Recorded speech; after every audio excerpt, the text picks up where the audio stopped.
they are being, like with the arrest of Mark Emery, that it's a political thing, and that it's actually, prohibition is seeing its end, and that it's always darkest before the dawn.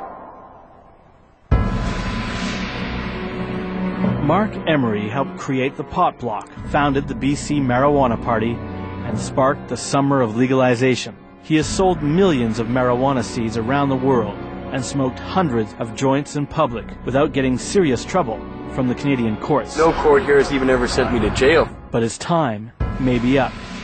I haven't left Canada in 7 years. And even other countries where I'd be permitted to travel, the United States could have me picked up on warrants in any of these places, and there's no security unless you're in your home country. In this interview, Emery seems to predict the future.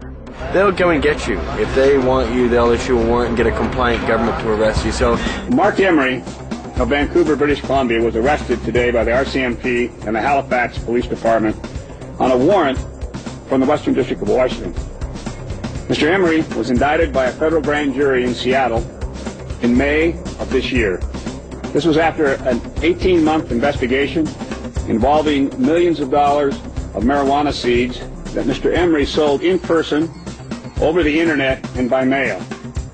A conspiracy to distribute marijuana seeds and a conspiracy to engage in money laundering. The maximum penalty for these charges is life in prison. The unbelievable is happening. America is reaching into Canada to take out the Prince of Pot. The U.S. Attorney's Office here in the Western District has filed an extradition request with the Government of Canada. But why does the DEA want Emery now? He's been selling marijuana seeds for over 10 years. This was after an 18-month investigation. What was Emery doing 18 months before the May indictment? Marijuana is legal now. This is the only jurisdiction in the Western world. Mark Emery was traveling Canada, completing the summer of legalization, pointing out there was a very big hole in the marijuana laws in this part of North America. He is a drug dealer. Is the Prince of Pot a drug dealer? If you, the Canadian people, allow me to be extradited, you will never see me alive again. It's America's war on drugs versus Canada's new spirit. And the Prince of Pot's armies are on the march.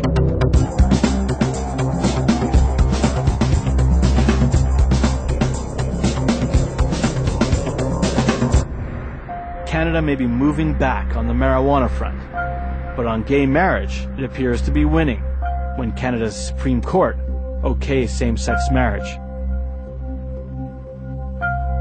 We've embraced equal marriage. It's available in 75% of the Canadian population right now, and the sky has not fallen. We didn't have to kill people. Children aren't maimed or hurt. Right, and it didn't cost anything. Heterosexuality remains as popular as ever. We can't be defeated now. The war is over. Not so fast. Just across the border, President George W. Bush is re-elected. The President of the United States!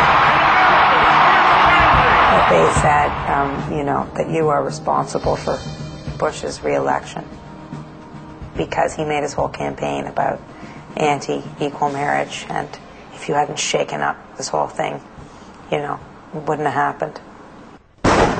Suddenly, the anti-same-sex marriage movement in Canada comes alive. I believe we have to say no to this. If Christians have never risen up before in this country, and they haven't often enough, they must do so now.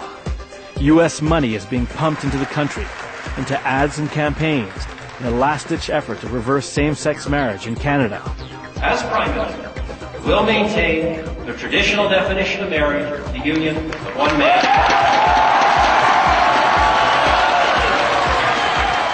This is worse than World War. Everybody knows that what happened to Denmark. Their crime rate is increased tenfold. Do you want to destroy your own children? And watch, God will punish us with tsunami, guys. Married! I'm gonna get married to my girlfriend. We are queer. I love her. I love her. We're friends. The forces opposing same-sex marriage are suddenly formidable. And with American financing, it looks like they could win. The decision will go before Canada's Parliament for a final vote. A massive rally descends on Ottawa. Do you believe they're still coming?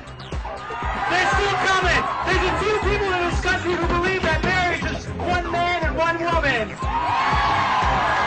Keep moving to the right, everybody. Keep moving to the right. We got lots of space over here. To legalize prostitution. To legalize marijuana. And to redefine marriage. Our values are the real Canadian values.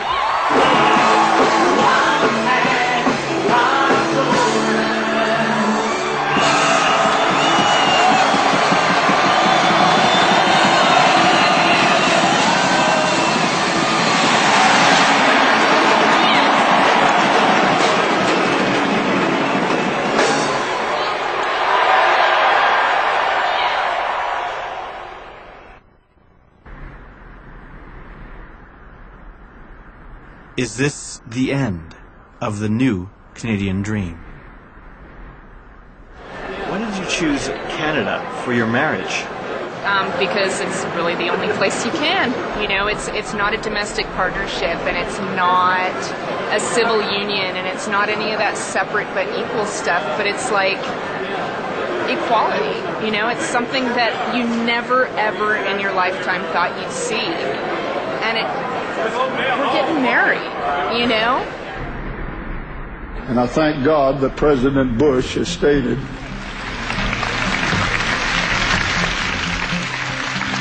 we need a constitutional amendment that states that marriage is between a man and a woman.